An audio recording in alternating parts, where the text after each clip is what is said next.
Hello friends, the सरकारी school है YouTube channel में आप सभी का स्वागत है। आज है एनवीएस लैब अटेंडेंट के सब्जेक्ट स्पेसिफिक मैराथन का डे 4।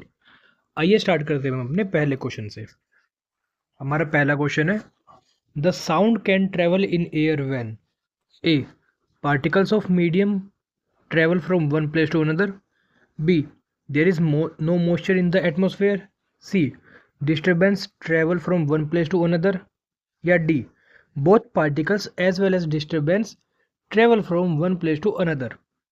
हिंदी में पढ़ते हैं, ध्वनि वायु में तब यात्रा कर सकती है जब माध्यम के कण एक स्थान से दूसरे स्थान पर जाते हैं, बी वायुमंडल में नमी नहीं होती, सी विक्षोभ एक स्थान से दूसरे स्थान पर जाता है, या डी कण और विक्षोभ दोनों एक स्थान से दूसरे स्थान पर जाते हैं। तो इसका करेक्ट आंसर होगा disturbance travel from one place to another.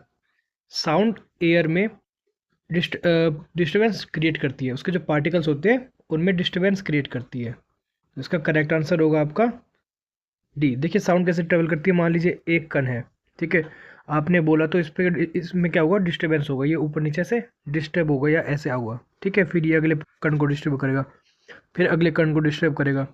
तो ये डिस्टर्बेंस क्रिएट करते करते दूसरे जो सुनने वाला है उसके कानों तक पहुँचती है।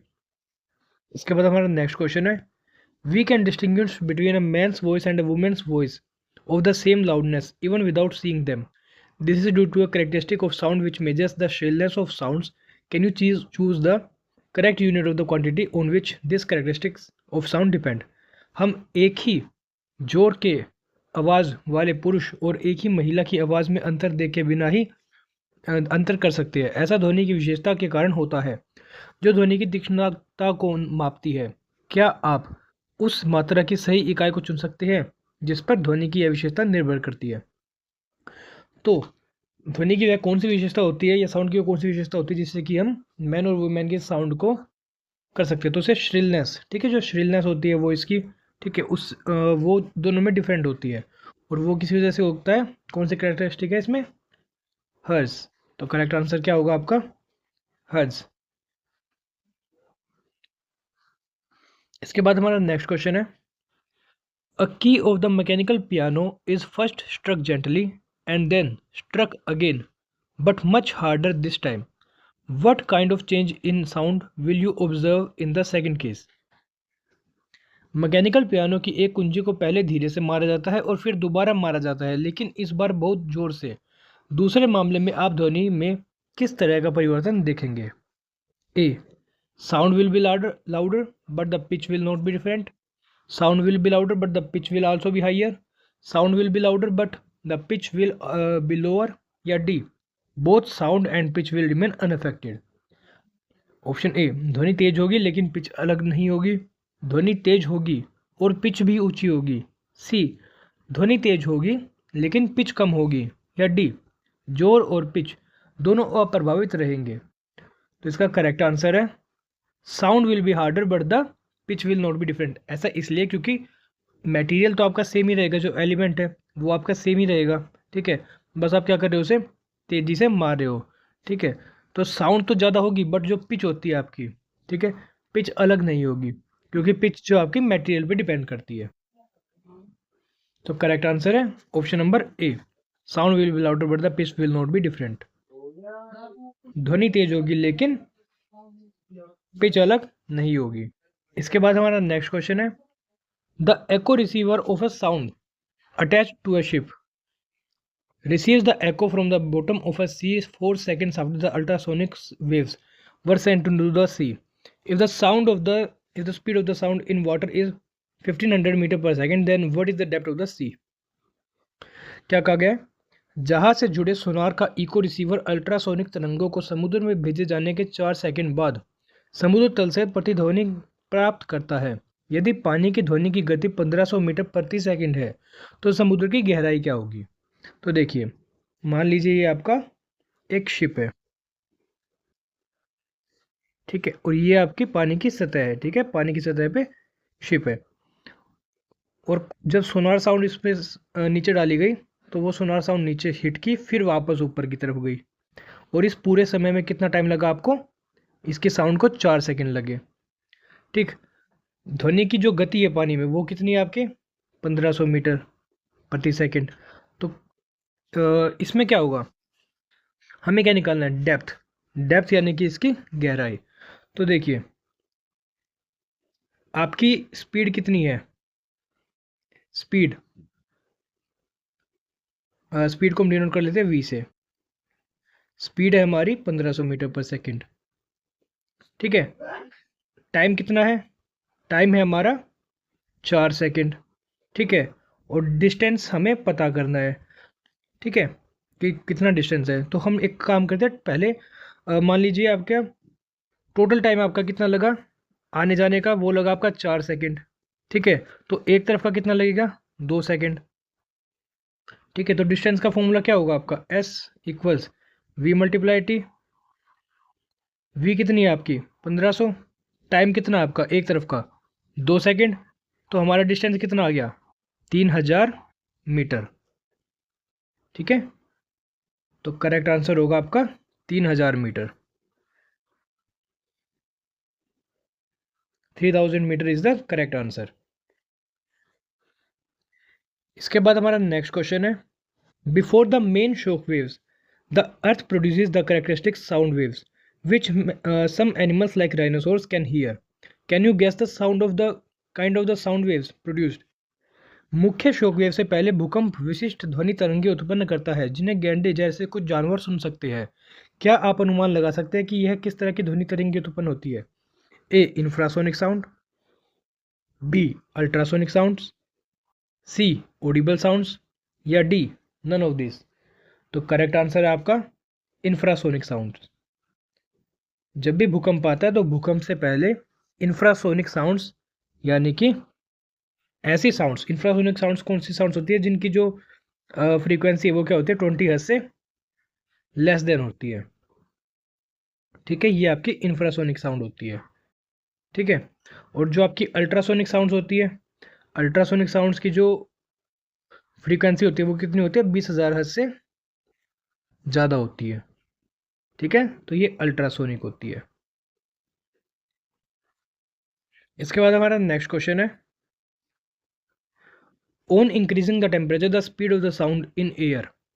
तापमान बढ़ने पर हवा में ध्वनि की गति ए इंक्रीजेज बढ़ जाती है, डिक्रीजेज घट जाती है, डज नॉट चेंज नहीं बदलती, या डी पहले बढ़ती है और फिर कांस्टेंट हो जाती है, स्थिर हो जाती है।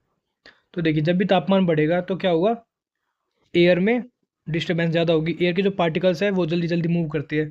ठीक है, उनमें एनर्जी आ जाती है। ठीक, तो उनमें क्या होगा, जो पार्टिकल्स होंगे वे स्पीड स्पीड से मूव करेंगे। ठीक है। तो उससे क्या होगा कि जो डिस्टर्बेंस बढ़ेगी तो क्या होगा, साउंड की जो स्पीड है वो भी बढ़ जाएगी। ठीक है, हवा में ध्वनि जो है ज़्यादा तेज़ी से गति करेगी। तो करेक्ट आंसर है इंक्रीजेज, बढ़ जाती है। इसके बाद हमारा नेक्स्ट क्वेश्चन है, which of the following is a form of potential energy. निम्नलिखित में से कौन सा संभावित ऊर्जा का एक रूप है? A sound energy, B thermal energy, C chemical energy, या डी काइनेटिक एनर्जी। ठीक है, ध्वनि ऊर्जा, तापीय ऊर्जा, रासायनिक ऊर्जा, या गतिज ऊर्जा। तो करेक्ट आंसर होगा आपका केमिकल एनर्जी। ठीक, केमिकल एनर्जी एक तरह की पोटेंशियल एनर्जी का ही फॉर्म है। ऐसा इसलिए होता है क्योंकि केमिकल एनर्जी में जो आपके एटम्स की जो रिलेटिव पोजीशंस होती है, ठीक है, यानी कि एटम्स की पोजीशन के ऊपर ही आपकी एनर्जी, केमिकल एनर्जी सस्टेन करती है। ठीक है, तो करेक्ट आंसर आपका केमिकल एनर्जी। नेक्स्ट क्वेश्चन है, you must have seen the doctor checking the sounds produced in the chest and और heart beat of a patient using a medical instrument called stethoscope. On what principle does this stethoscope work. आपने doctor के पास जो stethoscope देखा होगा, ठीक है, एक मेडिकल इंस्ट्रूमेंट होता है जो कि आपकी हार्ट बीट यानी कि हृदय की गति को नापने में मदद करता है। तो वो किस प्रिंसिपल के ऊपर काम करता है? तो वो काम करता है आपका मल्टीपल रिफ्लेक्शन के ऊपर। ठीक है, मल्टीपल रिफ्रैक्शन के ऊपर नहीं होगा, वेव मोशन के ऊपर नहीं होगा। ठीक है, करेक्ट आंसर है मल्टीपल रिफ्लेक्शन यानी कि बहुपरावर्तन। ठीक है, ऐसा क्यों होता है? देखिए, जो आपकी स्टेथोस्कोप होता है उसका ये होता है कुछ इस तरह का इसकी नली होती है। ठीक है, तो जैसे ही आपके साउंड इसमें स्टेथोस्कोप के अंदर आई तो ये इस ऐसे इसमें ऐसे साउंड ऐसे क्या होते हैं रिफ्लेक्ट होके जाती है कान तक, ठीक है। तो मल्टीपल रिफ्लेक्शन इसका करेक्ट आंसर होगा। हमारा नेक्स्ट क्वेश्चन है, if the speed of a wave is 380 metre per second and its frequency is 1900 hertz, then the wavelength of the wave will be. यदि किसी तरंग की गति 380 मीटर प्रति सेकंड है और इसकी आवृत्ति 1900 हर्ट्ज है तो तरंग दैर्घ्य होगी। तो देखिए इसका फॉर्मूला क्या होता है,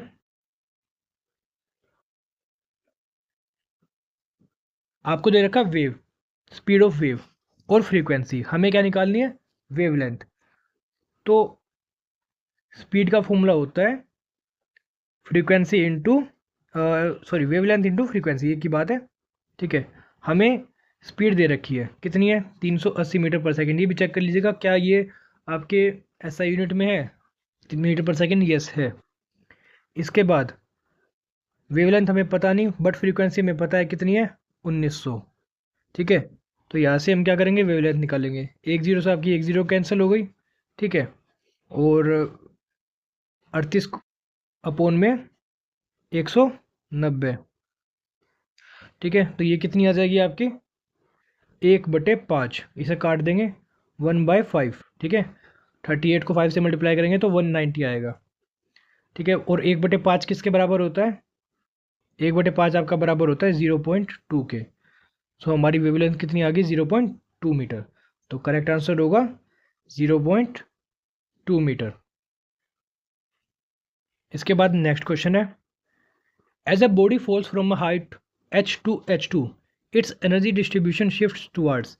जब कोई पिंड h ऊंचाई से h/2 तक गिरता है तो उसका ऊर्जा वितरण इस ओर स्थानांतरित हो जाता है।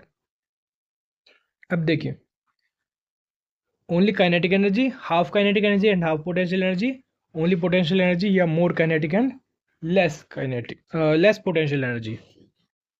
तो आइए से करते हैं हम सोल्व। मान लीजिए कि कोई बॉडी है, ठीक है, यहाँ पे कोई बॉडी है इस तरह से, और टोटल उसकी जो हाइट है, ठीक है, वो h है, बट वो अभी पहुंची है h2 तक, ठीक है। कहाँ तक पहुंची है वो, h2 तक, यहाँ तक h2 है, h/2 आधे रास्ते पहुंची है, ठीक है। तो हमें बताना है कि यहाँ पे इनमें से कौन सा करेक्ट आंसर फॉलो होगा। तो देखिए हम बात करते हैं पोटेंशियल एनर्जी की, यहाँ पे पोटेंशियल एनर्जी क्या होगी इसकी, PE, PE at H height, ठीक है। क्या होती है पोटेंशियल एनर्जी का फॉर्मूला, mgh, और पीई एट h/2, h/2 पे कितनी होगी पोटेंशियल एनर्जी आपकी, ये होगी एम जी हाफ h/2, ठीक है, सॉरी mgh/2, ठीक है, mgh/2, ओके। इसके बाद हम देख लेते हैं एनर्जी टोटल, यानी कि टोटल एनर्जी कितनी होगी आपकी। देखिए अब यहाँ पे इस पॉइंट पे कुछ ना कुछ तो टोटल एनर्जी होगी, यानी कि टोटल एनर्जी कितनी रहेगी आपकी, उतनी रहती है जितनी यहाँ पे रहेगी, ठीक है। टोटल एनर्जी क्या होती है, पोटेंशियल एनर्जी और काइनेटिक एनर्जी का जोड़, ठीक है। तो पोटेंशियल एनर्जी प्लस में काइनेटिक एनर्जी, ये होती है आपकी टोटल एनर्जी, ठीक है। और ये कितनी होगी आपकी, h/2 पे पोटेंशियल एनर्जी h/2 पे कितनी होगी, ठीक है, PEH+2, सॉरी टोटल एनर्जी आपकी h/2 पे कितनी होगी, इन दोनों का जोड़ ही होगी, काइनेटिक एनर्जी का और पोटेंशियल एनर्जी का, ओके। तो ये कितना हुआ आपका, टोटल कितनी थी, mgh, ठीक है। mgh कहाँ से निकली, जितनी यहाँ पे थी टोटल एनर्जी, यहाँ पे कितनी थी आपकी, mgh थी, ठीक है। तो यहाँ पे भी कितनी रहेगी, mgh ही रहेगी। टोटल एनर्जी में कोई चेंज नहीं होता, टोटल एनर्जी आपकी हमेशा कांस्टेंट रहती है किसी भी पॉइंट पे, ठीक है। बल्कि क्या है, केवल काइनेटिक एनर्जी और पोटेंशियल एनर्जी में बदलाव आता है। तो mgh, ठीक, ये कितनी थी पोटेंशियल एनर्जी, mgh/2, और काइनेटिक एनर्जी हमें नहीं पता। ठीक है, तो क्या होगा, हम mgh/2 को इधर लेके चले जाएंगे। ठीक है, काइनेटिक एनर्जी निकालने के लिए, तो mgh में से क्या माइनस हो जाएगा, mgh/2 माइनस कर देंगे। ठीक है, और ये कितना आएगा आपका, mgh में से mgh/2 माइनस कर देंगे, mgh/2 ही आएगा। ओके, ये आ गई आपकी काइनेटिक एनर्जी। तो पोटेंशियल एनर्जी mgh/2 है यहाँ पे। ठीक है, ये देख लीजिए आप, पोटेंशियल एनर्जी भी h/2 है, mgh/2 है, और काइनेटिक एनर्जी भी mgh/2 है। कहाँ पे, हाफ पॉइंट पे, हाफ डिस्टेंस पे। तो करेक्ट आंसर क्या होगा, ये दोनों क्या है, सेम ही है।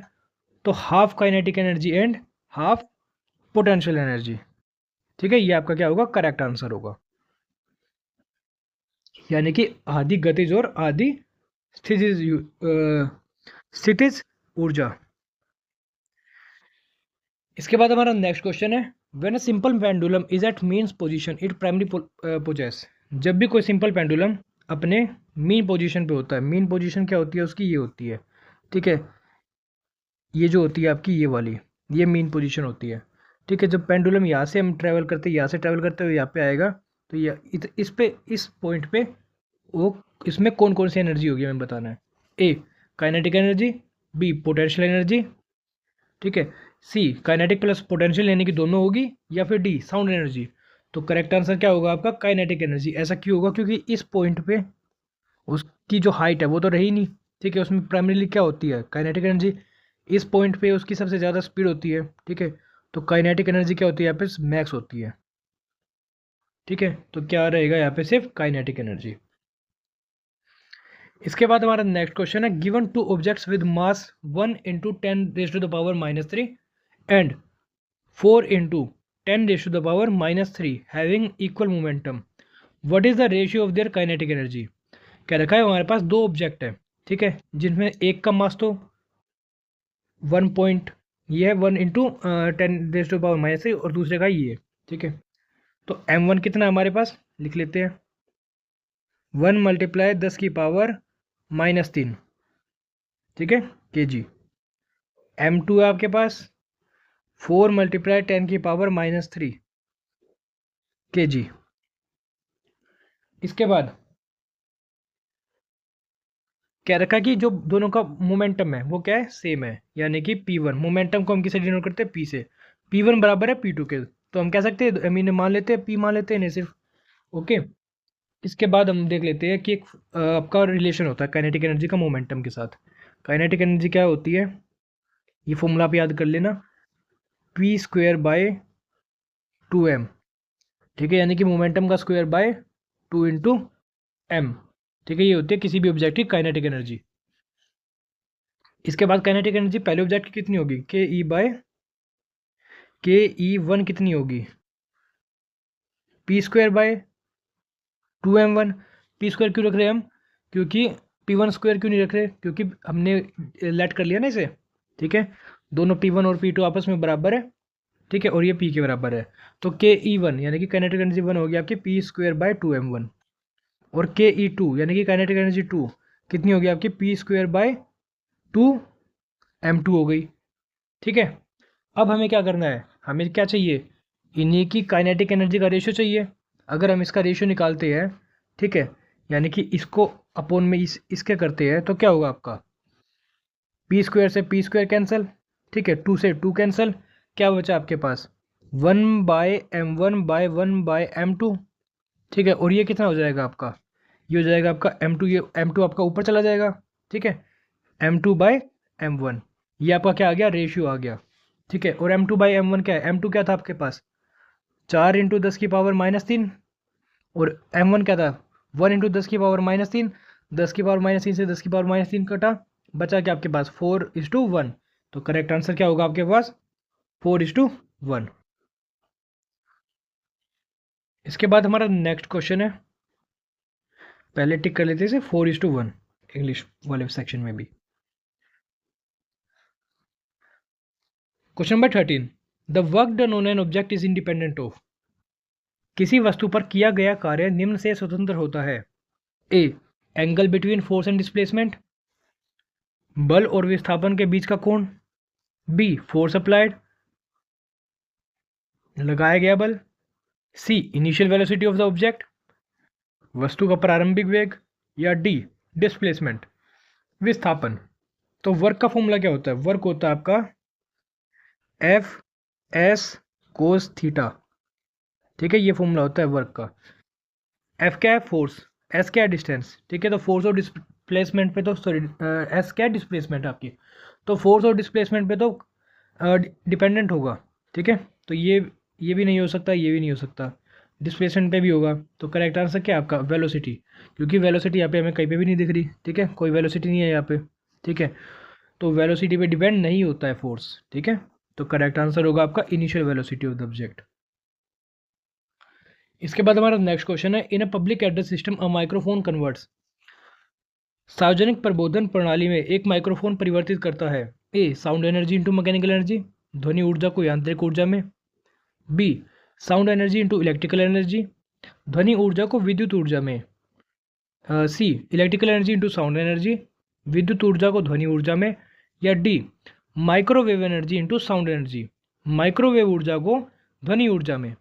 तो करेक्ट आंसर है आपका electrical energy into sound energy. जो माइक्रोफोन है वो विद्युत ऊर्जा को ध्वनि ऊर्जा में परिवर्तित करता है। ठीक है, विद्युत ऊर्जा को ध्वनि ऊर्जा में। ठीक है, माइक्रोफोन क्या होता है? उसमें अपने अंदर क्या करता है? बिजली लेता है, सिंपल सी बात है। और क्या देता है आपको? साउंड देता है। तो इलेक्ट्रिकल एनर्जी से किस में कन्वर्ट कर देगा? ध्वनि ऊर्जा में। इसके बाद हमारा नेक्स्ट क्वेश्चन है, an iron sphere of mass 10 kg and an aluminium sphere of mass 10.5 kg with the same diameter. क्या करा गया? एक आयरन स्फेयर है। ठीक है, आयरन स्फेयर यानी कि एक लोहे का गोला है और एक एल्यूमिनियम का गोला है। दोनों का वजन दे दिया 10 किलो और 3.5 किलो।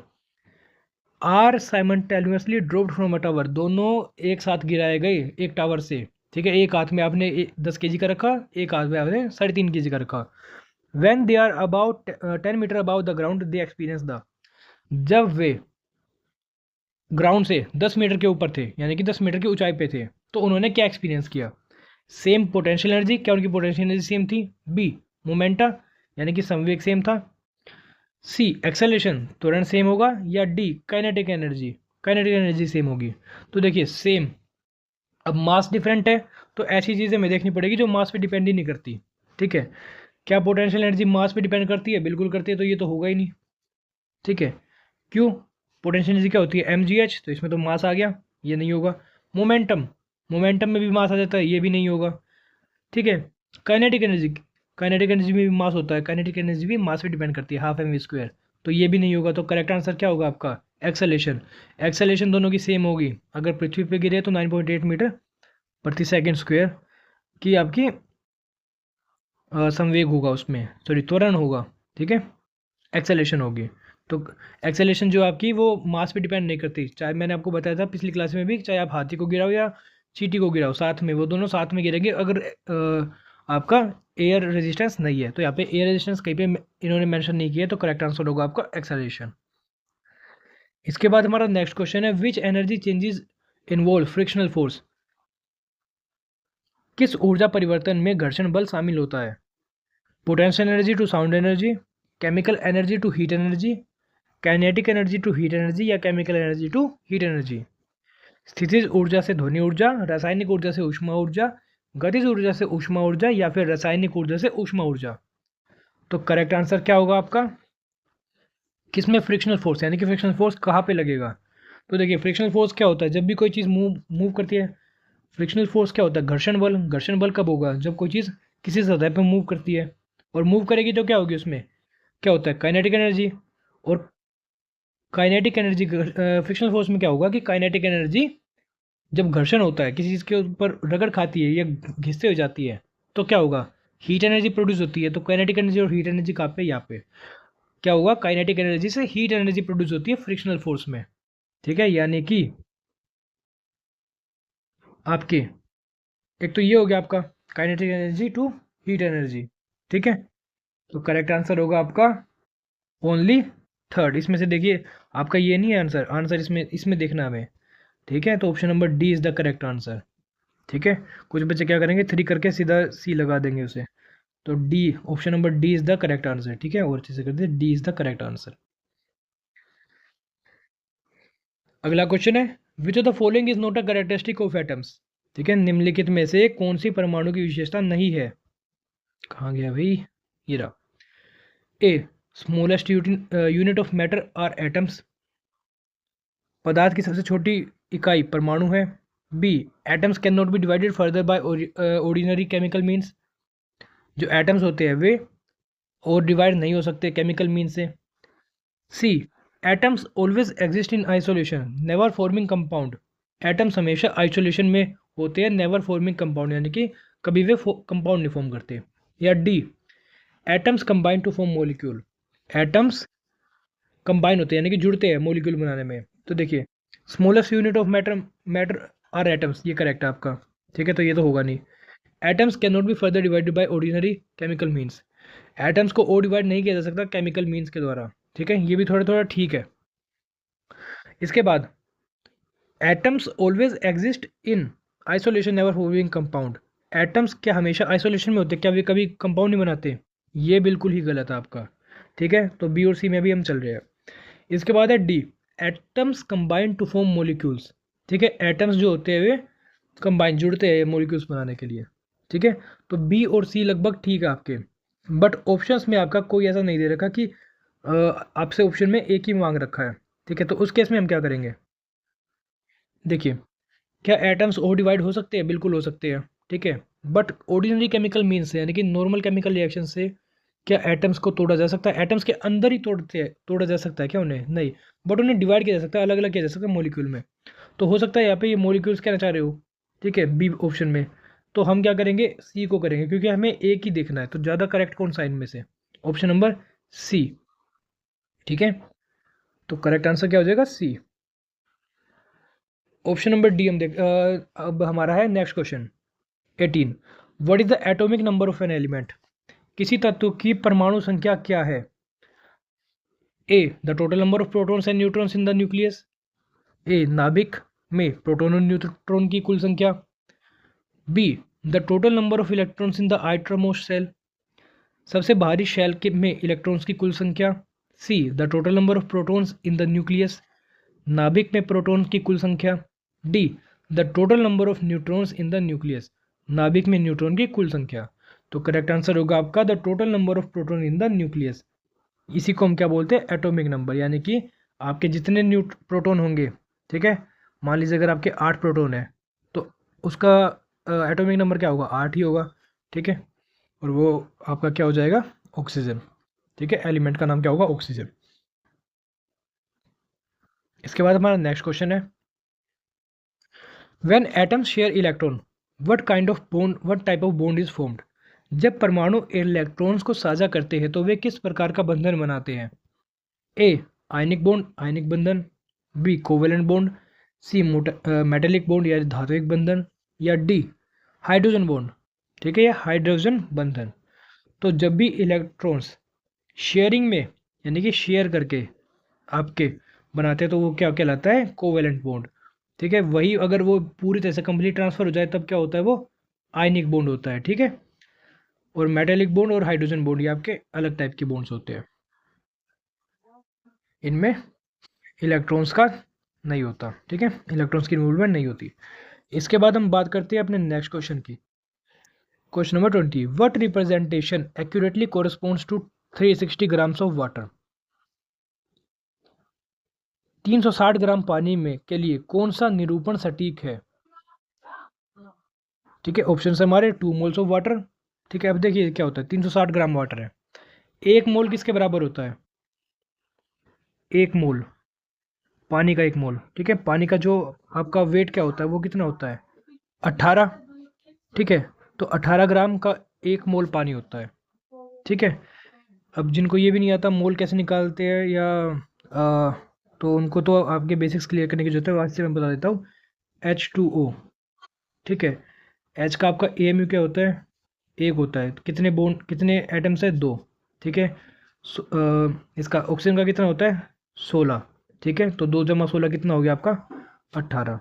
अगर ये एटम्स में है तो ये 18 एटॉमिक यूनिट्स है, ठीक है सिर्फ। और अगर ये ग्राम्स की बात हो जाए तो वहाँ पे मोल्स हो जाते हैं, ठीक है। तो 18 ग्राम का एक मोल होगा। अगर 18 ग्राम का एक मोल होगा तो 360 ग्राम में कितना आएगा? 360 ग्राम में, ठीक है। तो 360 ग्राम में कितना आएगा? तो इसे 360 को 18 से डिवाइड कर दो आप, ठीक। कितना आ जाएगा आपका? 20 मोल्स। कितना आ जाएगा? 20 मोल्स। तो करेक्ट आंसर क्या होगा आपका? 20 मोल्स। अब कुछ बच्चे यहाँ पे सीधा 20 मोल्स कर देंगे, 20 मोल्स लगा देंगे, बट पूछा है कि कौन कौन सा। यहाँ पे देखिए ऑप्शन जरा आप ध्यान से देखिए। ऑप्शंस में एवोगाद्रो नंबर्स भी है, ठीक है। थर्ड और फोर्थ आप ध्यान से देखिए। तो अवोगाद्रो नंबरों को भी हमें देख के चलना है। अब अवोगाद्रो नंबर क्या होता है, ठीक है। एवोगाद्रो नंबर होता है आपका एक मोल में कितने एटम्स हैं, ठीक है, कितने मोलिक्यूल्स हैं, कितने पार्टिकल्स हैं। तो कितने होते हैं? 6.022 इंटू 10⁻23, ठीक है। एक मोल में इतने हैं, तो 20 मोल तो हमारे पास है ही पानी, तो 20 मोल में कितने होंगे? भाई इसको आप किससे मल्टीप्लाई कर दीजिए? 20 से मल्टीप्लाई कर दीजिए। तो इसे 20 से मल्टीप्लाई करेंगे तो हमारे पास कितना आ जाएगा? 120.22 इंटू 10⁻23, ये 23 है, ठीक है, 23, ठीक है। बट जो स्टैंडर्ड आपका यूनिट होती है, स्टैंडर्ड क्या होती है? पॉइंट हमेशा 1 के बाद ही आता है, ठीक है। अगर हम पॉइंट को इधर लेके आएंगे तो क्या हो जाएगा? 1.2022 इंटू 10⁻25। क्या ये है इसमें? ये बिल्कुल है। सॉरी, यहाँ पे 4 आएगा आपका, ठीक है। तो 1.2044 ये भी होगा और 20 मोल भी होगा, ठीक है। तो थर्ड और फोर्थ किस में है? थर्ड और फोर्थ आपके डी में है। तो करेक्ट आंसर क्या हो जाएगा आपका? Option number D is the correct answer, ठीक है। इसके बाद चलते हैं हम अपने नेक्स्ट क्वेश्चन की तरफ। Which statement below does not align with the nature of atom. नीचे दिए गया कौन सा कथन परमाणु की स्वीकृति से मेल नहीं खाता? A, atoms are unable to exist independently. परमाणु स्वतंत्र रूप से अस्तित्व में नहीं रह सकते। B, atoms constitute the fundamental units from which molecules and ions are unconstructed. परमाणु मूलभूत इकाई है जिससे अणु और आयन बनते हैं। C, atoms inherently possess a neutral charge. परमाणु में स्वाभाविक रूप से एक उदासीन आवेश होता है। या D, atoms independently combined in vast quantities to form the tangible matter which we perceive. ठीक है, डी, परमाणु स्वतंत्र रूप से विशाल मात्रा में संयोजित होकर मूल पदार्थ बनाते हैं जिसे हम देखते हैं। ठीक है, तो आइए देखते हैं इसका आंसर। तो इसका करेक्ट आंसर होगा जो ठीक नहीं है। ठीक क्या नहीं है इनमें से? देखिए पहला ही ऑप्शन आपका ठीक नहीं है। Atoms are unable to exist independently. क्या एटम्स इंडिपेंडेंटली नहीं रह सकते? एग्जिस्ट नहीं कर सकते? बिल्कुल कर सकते हैं। ठीक है, एटम्स जो होते हैं आपके, जैसे आपके जो हीलियम गैसेज हो गई, जो हीलियम गैस है यानी कि जो इनर्ट गैसेज है आपकी, ठीक है, वे इंडिपेंडेंटली ही एग्जिस्ट करती है। ठीक, तो करेक्ट आंसर हो जाएगा आपका ऑप्शन नंबर ए। अब चलते हैं नेक्स्ट क्वेश्चन की तरफ। What is the significance of 1U और 1AMU? 1U और 1AMU का महत्व क्या है? ए, 1/12 of the mass of a C12 atom. B, the mass of a C12 atom, the mass of an O16 atom. या D, the mass of a hydrogen molecule. तो correct answer क्या है इसमें? 1/12 of the mass of a C12 atom, यानी कि 1/12 किसका? C12 परमाणु के द्रव्यमान का। ठीक है, उसे हम क्या बोलते हैं? 1 एटॉमिक मास यूनिट। तो करेक्ट आंसर क्या हो जाएगा आपका? Option number A is the correct answer. इसके बाद हम चलते हैं अपने नेक्स्ट क्वेश्चन की तरफ। What is the atomic number of an element that has 8 protons and 9 neutrons? उस तत्व की परमाणु संख्या क्या है जिसमें 8 प्रोटॉन और 9 न्यूट्रॉन है? तो एटॉमिक नंबर पूछा हमें। एटॉमिक नंबर क्या होता है? ठीक है, जितने नंबर ऑफ प्रोटॉन होते हैं। और प्रोटॉन कितने दिख रहे हैं यहाँ पे आपको? प्रोटॉन दिख रहे हैं हमें यहाँ पे 8। तो उसका एटॉमिक नंबर भी क्या होगा? 8 ही होगा, यानी कि जितने प्रोटॉन उतना ही एटॉमिक नंबर। चलते हैं अपने नेक्स्ट क्वेश्चन की तरफ। What is the atomic number of an element? Same ही आ गया ये तो क्वेश्चन, इसे स्किप करते हैं। Who propose the planetary model of the atom? परमाणु का ग्रहीय मॉडल किसने प्रस्तावित किया था? A, Ernest Rutherford. B, J Thomson. C, Niels Bohr. या डी, जॉन डाल्टन। तो परमाणु का प्लैनेटरी मॉडल यानी कि ग्रहीय मॉडल अर्नेस्ट रदरफोर्ड ने प्रपोज किया था। तो करेक्ट आंसर क्या होगा आपका? Ernest Rutherford. ठीक है, जॉन डाल्टन और जे थॉमसन नहीं होगा इसका। चलते हैं हम अपने नेक्स्ट क्वेश्चन की तरफ। Which statement does not align with the properties of N isotope. कौन सा कथन आइसोटोप के गुणों से मेल नहीं खाता। A, some elements isotope are reactive, कुछ एलिमेंट्स के आइसोटोप जो होते हैं, कुछ तत्वों के आइसोटोप वो रेडियोधर्मी होते हैं। B, isotopes consist of atom belonging to the same element, isotopes में एक ही तत्व के परमाणु होते हैं। C, isotopes vary in neutron count, isotope में न्यूट्रॉन की संख्या अलग अलग होती है। या D, isotopes possesses similar chemical property, isotope में समान रासायनिक गुण होते हैं। तो करेक्ट आंसर क्या होगा आपका? करेक्ट आंसर होगा आपका ऑप्शन नंबर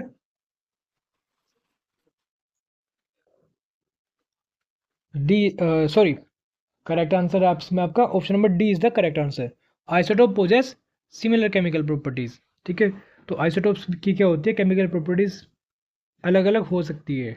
ठीक है, बाकी सभी आपके करेक्ट है। ठीक है, आइसोटोप रेडियो एक्टिव हो सकती है, बिल्कुल हो सकती है। ठीक है, सेम एलिमेंट के एटम्स को हम आइसोटोप बोलते हैं, और आइसोटोप्स में न्यूट्रॉन्स की संख्या क्या होती है, अलग अलग होती है, ये भी करेक्ट है। ठीक है, क्योंकि आइसोटोप्स का मास नंबर क्या होता है, अलग होता है, तो न्यूट्रॉन अलग होगा तभी उनका मास नंबर अलग होगा। तो डी आपका करेक्ट आंसर होगा। Question number 27, which element does not demonstrate electrovalency. कौन सा तत्व विद्युत संयोजकता प्रदर्शित नहीं करता है। ए, सोडियम, बी, कैल्शियम, सी, कार्बन, या डी, क्लोरीन। तो इलेक्ट्रोवैलेंसी क्या होती है? इलेक्ट्रोवैलेंसी यानी कि इलेक्ट्रॉन को हम कितनी जल्दी कोई एलिमेंट गेन करता है या लूज करता है।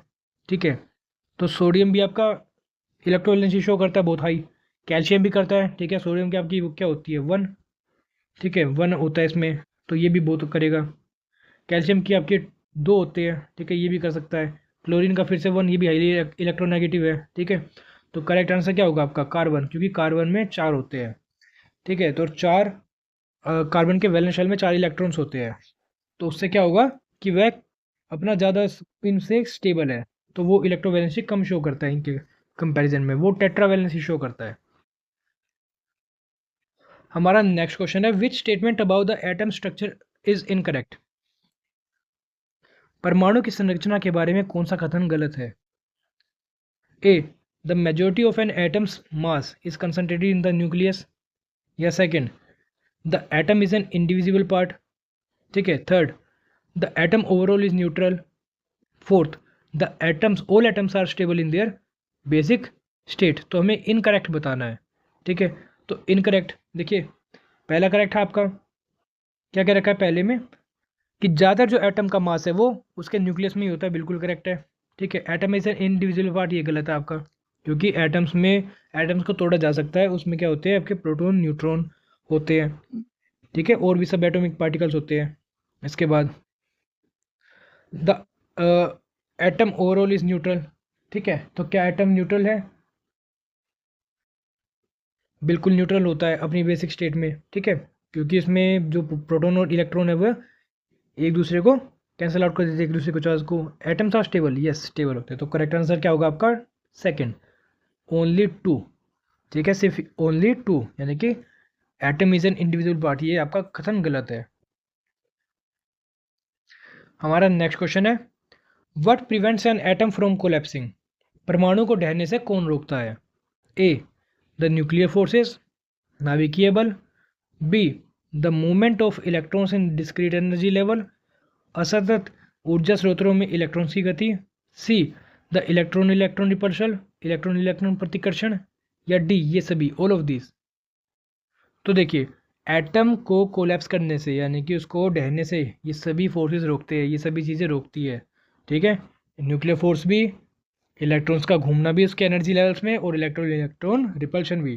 तो डी आपका करेक्ट आंसर होगा। Question number 30, which pair represents isobar. कौन सी जोड़ी आइसोबार को दर्शाती है। ठीक है, आइसोबार क्या होते हैं? आइसोबार एक ही अलग अलग एलिमेंट्स के ऐसे एटम्स जिनका सेम मास नंबर हो। ठीक है, तो अलग अलग एलिमेंट्स होने जरूरी है। तो क्या ए होगा? नहीं भाई, क्योंकि सी एल आ गया, है ही नहीं अलग अलग एलिमेंट्स। क्या ये होगा? नहीं, इसमें भी सेम आ गया। ठीक है, आर्गन और कैल्शियम, आर्गन और कैल्शियम अलग अलग एलिमेंट है, बिल्कुल है। क्या इनका मास नंबर सेम है? 40 40, यस सेम है, तो यही क्या आपके आइसोबार्स है। ठीक है, तो option number B is the correct answer. हमारा नेक्स्ट क्वेश्चन है, which statement is incorrect regarding observation in Rutherford's alpha particle scattering experiment. ठीक है, रदरफोर्ड के अल्फा कण परिकर्णन प्रयोग में प्रक्षेपणों के संबंध में कौन सा कथन गलत है? A, some alpha particles rebound after hitting the gold foil. B, some particles deflect from their path. C, some particles fail to pass through the gold foil. या D, most particle pass through the gold foil. तो देखिए, क्या कुछ particle rebound हुए थे, यानी कि 180 degree में वापस से आ गए थे, वे बिल्कुल आए थे, ये था। कुछ डिफ्लेक्ट हो गए थे अपने पास से न्यूक्लियस से टकरा के, बिल्कुल ठीक है। Most particle pass state, D option देखिए, most particles pass state through the gold foil, yes correct है। ठीक है, ज़्यादातर पार्टिकल्स क्या हो गए थे, गोल्ड फॉइल में से पास हो गए थे, क्योंकि एटम का क्या होता है, इसने एक्सपेरिमेंट में क्या शो किया था कि एटम का most of the part empty होता है, हिस्सा खाली होता है। तो करेक्ट आंसर क्या होगा आपका? Some particles fail to pass through the gold foil. तो ये आपका करेक्ट आंसर होगा। ठीक है, यानी कि ये इनकरेक्ट है, एक्चुअली में तो ये इनकरेक्ट है, बट आपसे पूछा इनकरेक्ट गया है, तो सी इज द करेक्ट आंसर। ठीक है, कुछ कण सोने की पन्नी से गुजरने में विफल हो गए थे। इसके बाद हमारा नेक्स्ट क्वेश्चन है, which radioactive element is utilized in cancer treatment. Cancer के उपचार में किस रेडियोधर्मी तत्व का उपयोग किया जाता है? आयोडीन 131, यूरेनियम 234, प्लूटोनियम 239 या कोबाल्ट 60। तो करेक्ट आंसर क्या है आपका? कोबाल्ट 60। कोबाल्ट 60 को ही हम कैंसर ट्रीटमेंट में यूज़ करते हैं। नेक्स्ट क्वेश्चन है, why do most element seek to participate in a chemical combination. ज़्यादातर जो एलिमेंट है वे केमिकल कम्बिनेशन में क्यों पार्टिसिपेट करते हैं? A, to gain more electron, ज़्यादा इलेक्ट्रॉन प्राप्त करने के लिए। To achieve inert gas configuration. To complete their octet. या fourth, to complete their inner shell. तो करेक्ट आंसर क्या होगा आपका? To achieve their inert gas configuration और कंप्लीट देयर ऑक्टेट। तो सेकंड और थर्ड आपका क्या हो जाएगा? करेक्ट आंसर हो जाएगा, और इसमें से आपका option number B is the correct answer, both second and third. इसके बाद हमारा नेक्स्ट क्वेश्चन है, the smallest particle of an element that retains it property is called. किसी तत्व का सबसे छोटा कण जो अपने गुणों को बरकरार रखता है उसे क्या कहते हैं? A, atom. B, molecule. C, compound. या डी, आयन। परमाणु, अणु, यौगिक या आयन। तो करेक्ट आंसर होगा आपका एटम। एटम ही वो सबसे छोटा सब्सटेंस है जो अपने मैटर की, अपने मटेरियल की पूरी प्रॉपर्टीज रिटेन करके रखता है। हमारा नेक्स्ट क्वेश्चन है, बर्निंग फॉसिल फ्यूल्स ऐड। जीवाश्म ईंधन को जलाने से हवा में ये गैसें जुड़ती है? CO2, SO2, NO2 gases to the air, CO, SO3, NO3, CH4, CO2, NO2 या फिर CSO2 और N2। तो आपके जो फॉसिल फ्यूल है वो कौन कौन सी गैस प्रोड्यूस करते हैं? कार्बन डाइऑक्साइड करते हैं, सल्फर डाइऑक्साइड करते हैं, और आपके NO2, यानी कि option number A is the correct answer. ठीक है, तो CO2, SO2 और NO2 आपका करेक्ट आंसर हो जाएगा। 36, the micro organism that helps in forming soil. मिट्टी बनाने में मदद करने वाला सूक्ष्म जीव है? ए, लीचन। B, bacteria. सी, मोस। या डी, बोथ बी एंड सी। तो मिट्टी बनाने में कौन सा माइक्रो ऑर्गेनिज्म मदद करता है? लीचन। तो करेक्ट आंसर क्या होगा आपका? ए, लीचन। नेक्स्ट क्वेश्चन है, soil is the part of. मिट्टी किसका भाग है? एटमोस्फेयर, वायुमंडल, लिथोस्फेयर, स्थलमंडल, सी, हाइड्रोस्फेयर, जलमंडल, या डी, आयनोस्फेयर, आयनमंडल। तो करेक्ट आंसर है आपका लिथोस्फेयर। सोयल क्या है? स्थलमंडल का पार्ट है। ठीक है, स्थलमंडल का भाग है। इसके बाद हमारा नेक्स्ट क्वेश्चन है, the atmosphere maintains the earth temperature because. वायुमंडल पृथ्वी के तापमान को बनाए रखता है क्योंकि A, it absorbs heat rays. B, it contains water vapour. C, it reflect heat rays. या D, it holds air which is a bad conductor of heat. ठीक है, तो करेक्ट आंसर क्या होगा आपका? It holds it absorbs heat raise.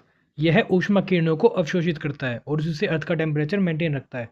अगर atmosphere heat को absorb ना करे तो हमारा जो ग्रह होगा वो काफ़ी ठंडा हो जाएगा, ठीक है, माइनस में टेम्परेचर चला जाएगा। तो करेक्ट आंसर है ऑप्शन नंबर ए। इसके बाद हमारा नेक्स्ट क्वेश्चन है, the major component of the atmosphere और मार्स एंड वीनस। मंगल और शुक्र ग्रह पर वायुमंडल का मुख्य घटक है। A oxygen, B carbon dioxide, C nitrogen या डी ओजोन। तो मार्स और वीनस पर क्या मुख्यतः पाई जाती है? Carbon dioxide. Option number B is the correct answer. इसके बाद हमारा नेक्स्ट क्वेश्चन है, the depletion of ozone molecules in the stratosphere is due to. समताप मंडल में ओजोन अणुओं की कमी निम्नलिखित कारणों से होती है। ए क्लोरीन कंपाउंड, क्लोरीन यौगिक, बी फ्लोरीन कंपाउंड्स, फ्लोरीन यौगिक, सी हेलोजन कंपाउंड्स, हेलोजन यौगिक या इनमें से कोई नहीं। तो ओजोन मॉलिक्यूल्स की जो डिप्लीशन है वो किस वजह से होती है? क्लोरोफ्लोरोकार्बन्स की वजह से, ठीक है, CFC। और CFC क्या है कि आपके क्लोरीन कंपाउंड्स हैं, ठीक है, तो करेक्ट आंसर होगा आपका क्लोरीन कंपाउंड। तो ये थी आपकी आज की 11th स्टैंडर्ड की सब्जेक्ट स्पेसिफिक की क्लास, ठीक है। इससे आगे आपके क्वेश्चंस कंटिन्यू रहेंगे। आई होप आपको सारे ऑप्शंस, सारे डाउट्स क्लियर हो गए होंगे, सारे क्वेश्चंस, ठीक है। वीडियो को आप लाइक करें और ज़्यादा से ज़्यादा आप सब्सक्राइब करें चैनल को, ठीक है। धन्यवाद।